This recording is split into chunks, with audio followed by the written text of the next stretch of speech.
प्रिय भक्तगणों, आज बुध प्रदोष का व्रत है। प्रदोष अर्थात त्रयोदशी का व्रत मनुष्य को संतोषी एवं सुखी बनाता है। अतः जो भक्तगण आज के दिन त्रयोदशी का व्रत करते हैं तथा कथा को सुनते हैं, उनके घर परिवार में सदा सुख शांति बनी रहती है। भक्तों को कर्ज से मुक्ति मिल जाती है। इस व्रत में हरी वस्तुओं का प्रयोग करना चाहिए। ऐसा करने से व्यक्ति की सभी मनोकामनाएं पूरी होती हैं। भगवान शिव जी के साथ साथ माता पार्वती का भी आशीर्वाद प्राप्त होता है। तो आज मैं सुना रही हूँ बुध प्रदोष व्रत में सुनी जाने वाली भोलेनाथ तथा माता पार्वती की बड़ी ही दुर्लभ पौराणिक कथा, जिसे आप सभी भक्तगण बड़े ही श्रद्धा तथा प्रसन्न चित मन से सुनिएगा। साथ ही चैनल को सब्सक्राइब करके वीडियो को लाइक कर दीजिए। भगवान शिव शंकर भोलेनाथ के चरणों में ध्यान करते हुए आइए सुनते हैं बुध प्रदोष व्रत की सुंदर कथा। एक नगर में भगवान शिव का एक भव्य मंदिर था, जहां हर वर्ष दूर दूर से भक्तजन शिव जी के दर्शन के लिए आते थे। उस समय प्रदोष का व्रत था। दूर दूर से भक्तगण जल लेकर भगवान को जलाभिषेक कराने आए हुए थे। मंदिर का परिसर भक्तों की भीड़ से भरा हुआ था। तभी अचानक आकाश में बिजलियां चमकी और सोने का एक थाल उतरा। उसी के साथ एक भविष्यवाणी भी हुई कि जो कोई भगवान शंकर का सच्चा भक्त और प्रेमी होगा, उसी को यह थाल मिलेगा। प्रिय भक्तों, मंदिर के परिसर में उपस्थित सभी लोगों ने यह भविष्यवाणी सुनी। धीरे धीरे सभी इकट्ठे हो गए। जो लोग मंदिर की व्यवस्था देख रहे थे, उन्हें तो पूरा विश्वास था कि यह थाल हमें ही मिलेगा। इसीलिए वे सबसे आगे आकर खड़े हो गए। सबसे पहले एक पंडित जी आए और बोले, देखिए भाइयों, मैं प्रतिदिन महादेव जी का अभिषेक करता हूँ, अतः मैं ही भोलेनाथ का सबसे निकटवर्ती प्रेमी और भक्त हूँ। इसीलिए थाल मुझे मिलना चाहिए। इतना कहकर पंडित जी ने थाल उठाया। जैसे ही पंडित जी ने थाल उठाया, थाल पीतल का हो गया। अब देखिए, यह देखकर पंडित जी बड़े ही लज्जित हुए। उन्होंने थाल यथास्थान पर रखा और वहां से निकल गए। इसी प्रकार वहां उपस्थित सभी पंडितों ने खुद को आजमाया, लेकिन शायद उनमें से कोई भी सच्चा भक्त नहीं था। उन्हें भी थाल यथास्थान पर रखकर चले जाना पड़ा। इसके बाद उस नगर के राजा का आगमन हुआ। राजा साहब आगे आए और बोले कि हे प्रजाजनों, मैंने महादेव के मंदिर में बड़ी भारी दान दक्षिणा की है, इसीलिए यह थाल मुझे ही मिलना चाहिए। इतना कहकर राजा आगे बढ़े और थाल उठाया। जैसे ही राजा ने थाल उठाया, थाल तांबे का हो गया। यह देखकर महाराज भी बड़े लज्जित हुए और थाल यथास्थान पर रखकर एक तरफ खड़े हो गए। इसके बाद इसी तरह एक एक करके दानी, महात्मा और भक्त पधारे। थाल उठाया, लेकिन किसी के हाथ में कुछ और, किसी के हाथ में कुछ और हो गया, लेकिन सोने का नहीं रहा। तब लोगों को पता चला कि हम में से कोई भी महादेव का सच्चा भक्त नहीं है। उसी समय एक किसान का आगमन हुआ। वो बेचारा महीनों बाद आज प्रदोष व्रत के शुभ अवसर पर शिव जी के दर्शन करने आया था। गरीबी और गृहस्थी के बोझ तले दबा दिन रात खेतों में मेहनत मजदूरी करके अपना और अपने परिवार का गुजारा करता था। अभी रास्ते में आ ही रहा था कि कोई भिखारी मिल गया और कुछ खाने को मांगने लगा। इस किसान को दया आ गई। अपने खाने के लिए जो खाना लाया था, वो उसने उस भिखारी को दे दिया। थाल के बारे में इसने भी सुना था, लेकिन इसने उस ओर कोई ध्यान नहीं दिया। सीधा मंदिर में गया और महादेव का पूजन करके बाहर आ गया। परिक्रमा करके जाने को हुआ, तभी पीछे से एक व्यक्ति बोला, अरे ओ भाई, तुम भी थाल को उठाकर देख लो। हो सकता है तुम ही वह सच्चे भक्त हो जिसके लिए यह थाल आया है। किसान को लगा कि वह व्यक्ति उसका मजाक बना रहा है। किसान ने हंसते हुए कहा, भाई, मैं तो कभी कोई पूजा पाठ नहीं करता। महीने में एक आध बार मंदिर आ जाता हूँ। मैं काहे का सच्चा भक्त। वह आदमी बोला, भाई, हम तो देख चुके हैं, हमारी भक्ति तो 2 कौड़ी की भी नहीं है। अब तुम ही अपना हाथ लगा कर देख लो। सोने का थाल मिले न मिले, किंतु पता तो चल जाएगा कि तुम्हारी भक्ति में कितनी सच्चाई है। लोगों के बहुत ही आग्रह करने पर आखिर उस भोले भाले किसान ने जाकर थाल उठा लिया। जैसे ही उसने थाल उठाया, लोगों के आश्चर्य का ठिकाना न रहा। सोने का थाल रोशनी से चमकने लगा। यह देखकर सब लोगों में खुशियों की लहर दौड़ गई। सभी लोग उसके जयकारे लगाने लगे और पूछने लगे, भाई तुम ही सच्चे भक्त हो, अब हमें भी बता दो कि कैसी भक्ति करते हो जिससे महादेव तुमसे इतने प्रसन्न हैं। तो किसान बोला, भाई मैं कोई भक्ति नहीं करता, मैं केवल दिन भर खेतों में काम करता हूँ और थोड़ा समय निकालकर जरूरतमंद लोगों की मदद करता हूँ। इसके अलावा भगवान भोलेनाथ का मन ही मन ध्यान कर लेता हूँ और कोई विशेष कार्य नहीं करता। लोग पूछने लगे, तुम लोगों की मदद क्यों करते हो? हंसते हुए किसान बोला, सुकून, दूसरों के चेहरे पर मुस्कान देखकर मुझे जो आनंद और खुशी होती है उसे मैं शब्दों में बयान नहीं कर सकता। शायद यही कारण है कि महादेव मुझसे खुश हैं। इसलिए हमेशा याद रखें, सत्कर्म का आरंभ भी आनंद से होता है और अंत भी आनंददायक होता है। दुष्कर्म का आरंभ भी दुख से होता है और अंत भी दुखदायक होता है। आप सैकड़ों मील की यात्रा करके भी दूसरों का दिल दुखाते हैं तो आपकी वह तपस्या, साधना और महादेव का दर्शन धूल के बराबर है।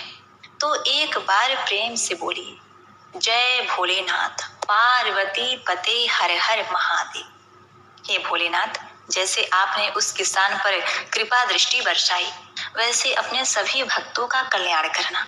प्रिय भक्तों, अब आइए सुनते हैं असीम आनंद और सुख संपदा देने वाली बुद्ध प्रदोष व्रत की कथा। पौराणिक कथा के अनुसार एक पुरुष का नया नया विवाह हुआ था। वह गौने के बाद पत्नी को लेने अपने ससुराल पहुंचा और उसने सास से कहा कि वह बुधवार के दिन ही अपनी पत्नी को लेकर जाएगा। उस पुरुष की सास, ससुर, साले सालियों ने समझाया कि बुधवार को पत्नी को विदा कराकर ले जाना शुभ नहीं है, लेकिन वह पुरुष नहीं माना। विवश होकर सास ससुर ने अपनी जमाई और पुत्री को भारी मन से विदा किया। पति पत्नी बैलगाड़ी में चले जा रहे थे। एक नगर के बाहर निकलते ही पत्नी को प्यास लगी। पति लोटा लेकर पत्नी के लिए पानी लेने गया। जब वह पानी लेकर लौटा तब उसने देखा कि उसकी पत्नी पराये व्यक्ति द्वारा लाए गए लोटे से पानी पीकर हंस हंस कर बातें कर रही थी। वह पराया पुरुष उस व्यक्ति की ही शक्ल सूरत वाला था। ऐसा देखकर वह व्यक्ति पराया व्यक्ति से आग बबूला होकर लड़ाई करने लगा। धीरे धीरे वहां काफी भीड़ एकत्रित हो गई और सिपाही भी आ गए। सिपाही ने स्त्री से पूछा, सच सच बताओ, तुम्हारा पति इन दोनों में से कौन है?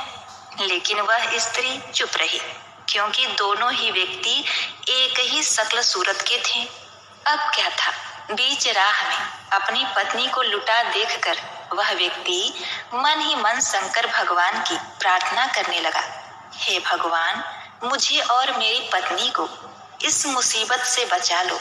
मैंने अपनी पत्नी को बुधवार के दिन विदा कराकर जो अपराध किया है उसके लिए मुझे क्षमा करिए।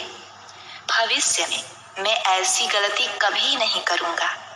भगवान शिव उसकी प्रार्थना से बहुत प्रसन्न हुए और दूसरा व्यक्ति उसी समय तत्पश्चात कहीं अंतर ध्यान हो गया। इसके बाद वह अपनी पत्नी के साथ सही सलामत अपने नगर पहुंचा। इसके बाद वे दोनों पति पत्नी नियम पूर्वक बुधवार के दिन प्रदोष व्रत को करने लगे। प्रेम से बोलिए, जय श्री हरि, ओम नमः शिवाय। प्रिय भक्तगणों, अब आइए सुनते हैं बुद्ध प्रदोष व्रत में सुनी जाने वाली माता लक्ष्मी तथा शिव जी की बहुत ही दुर्लभ कथा। नारद जी ने एक बार भोलेनाथ की स्तुति कर पूछा, प्रभु, आपको प्रसन्न करने के लिए सबसे उत्तम और सुलभ साधन क्या है? हे त्रिलोकीनाथ, आप तो निर्विकार और निष्काम हैं। आप सहज ही प्रसन्न हो जाते हैं।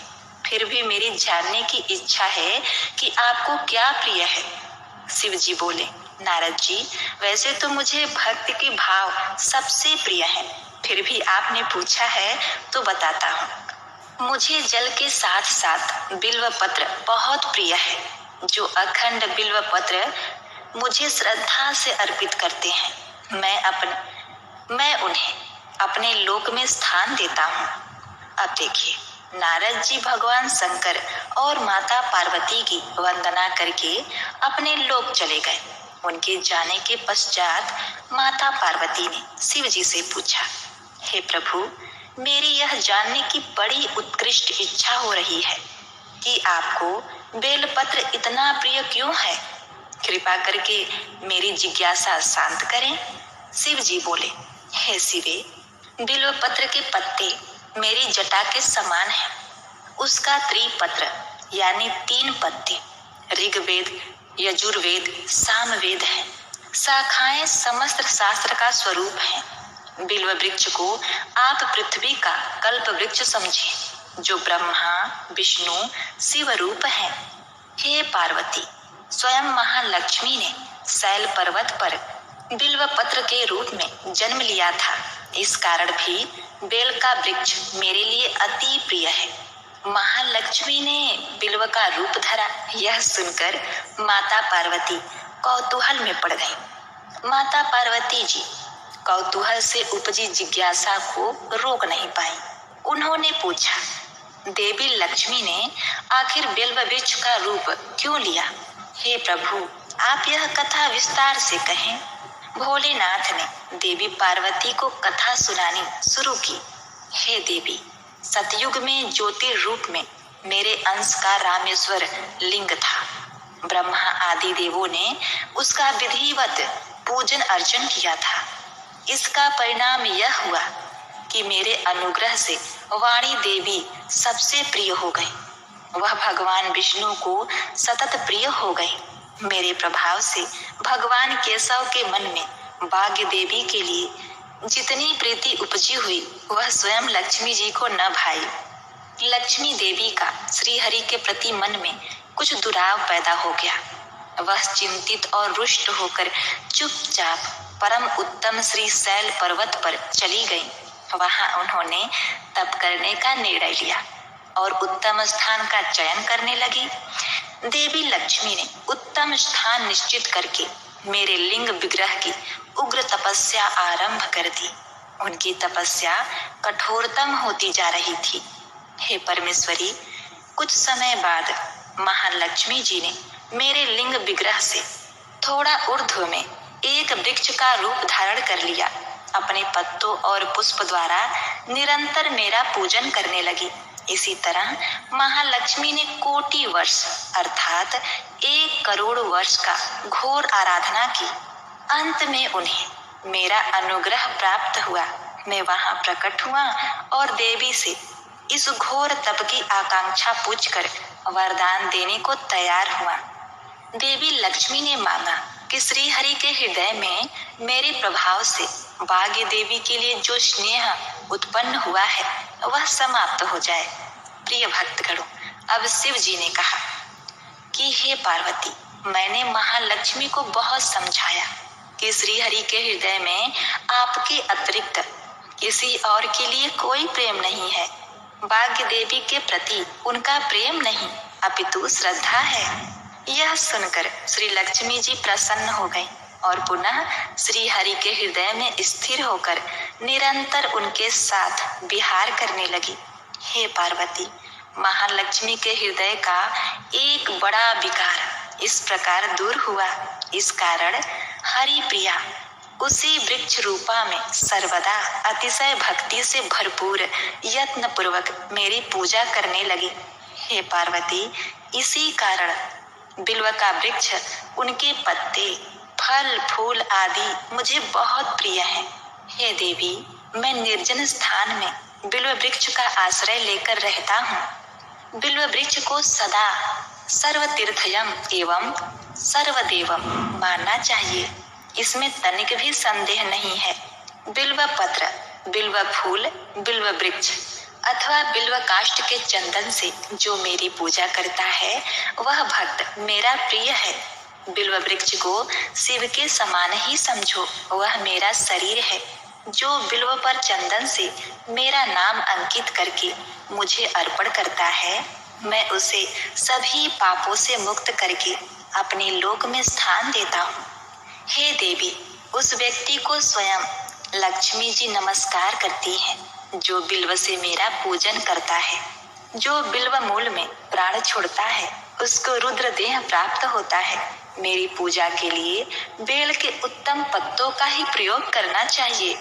प्रिय भक्तगणों, इस प्रकार भगवान शंकर ने महादेवी माता पार्वती के प्रश्नों का उत्तर दिया और उनकी जिज्ञासा को शांत किया।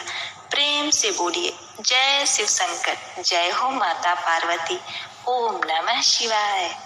प्रिय भक्तगणों, आइए सुनते हैं विनायक जी की कथा। एक ब्राह्मण था जो नित्य प्रति सुबह उठकर गंगा जी स्नान के लिए जाता और आकर विनायक जी की पूजा करता और विनायक जी की कहानी सुनता था। उसकी पत्नी को पूजा करना अच्छा नहीं लगता था और वह क्रोधित हो जाती थी और कहती थी कि सुबह सबसे पहले पूजा करने के लिए बैठ जाते हो, मैं झाड़ू निकालती हूँ, घर का काम करती हूँ, तुम्हें कोई काम नहीं है क्या? ब्राह्मण उसकी बातों को सुनता ही नहीं था। एक दिन ब्राह्मण गंगा जी नहाने के लिए चला गया और पीछे से ब्राह्मणी ने विनायक जी को छुपा कर रख दिया। वापस आकर ब्राह्मण ने कहा, विनायक जी की मूर्ति कहाँ गई? तो ब्राह्मणी बोली कि मुझे तो नहीं पता कहाँ गई। अब देखिए, ब्राह्मण ने खाना नहीं खाया और पानी भी नहीं पिया और उस ब्राह्मण ने कहा कि जब तक मैं विनायक जी की पूजा नहीं कर लेता तब तक अन्न जल ग्रहण नहीं कर सकता। मैं तो विनायक जी की पूजा करने के बाद ही अन्न जल ग्रहण करूंगा। ब्राह्मणी ने ब्राह्मण को बहुत समझाया कि भोजन कर लो, लेकिन उसने नहीं किया। अब क्या था, दोनों को लड़ते झगड़ते देखकर विनायक जी की मूर्ति हंसने लगी। तब ब्राह्मणी गुस्से में आकर बोली कि मूर्ति वहां रखी है। इसके बाद ब्राह्मण ने विनायक जी की पूजा अर्चना की।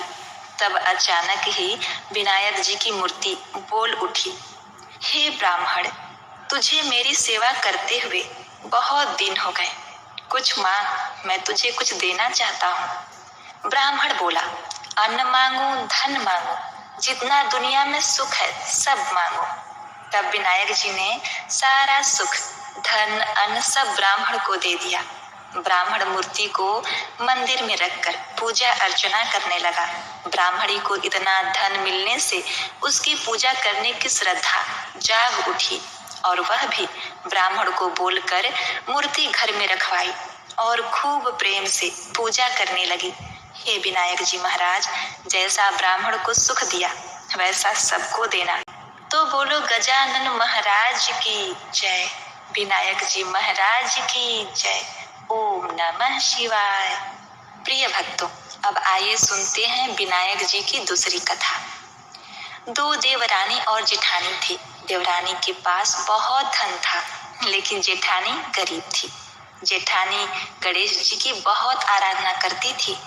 वह अपनी देवरानी के घर आटा पीसने जाती थी। जिस कपड़े से वह आटा छानती थी, उसी कपड़े को घर ले जाकर पानी में घोलकर उसे पकाकर अपने पति को खाने को देती थी। बेचारी के पास तो कुछ भी नहीं था, तो अपना पेट पालने के लिए कुछ तो जतन करना ही होता। एक दिन देवरानी के लड़के ने देख लिया और अपनी माँ से बोला, माँ, ताई यहाँ से आटे का कपड़ा ले जाकर ताऊ जी को घोलकर पिला देती है। देवरानी बात सुनकर बहुत गुस्सा हुई और जेठानी से बोली कि मेरे घर में आटा छानने के बाद कपड़ा यहीं रखकर हाथ धोकर जाया करो। वह ऐसा ही करने लगी, लेकिन जब वह घर आती तो उसका पति बोलता कि मुझे आटा घोलकर उसका कुछ बनाकर मुझे खिलाओ, मुझे बहुत जोरों से भूख लगी है। जेठानी ने बोला कि आज उसने आटा छानने का कपड़ा रख दिया है। तब उसका पति गुस्से में आकर उसको मारने लगा।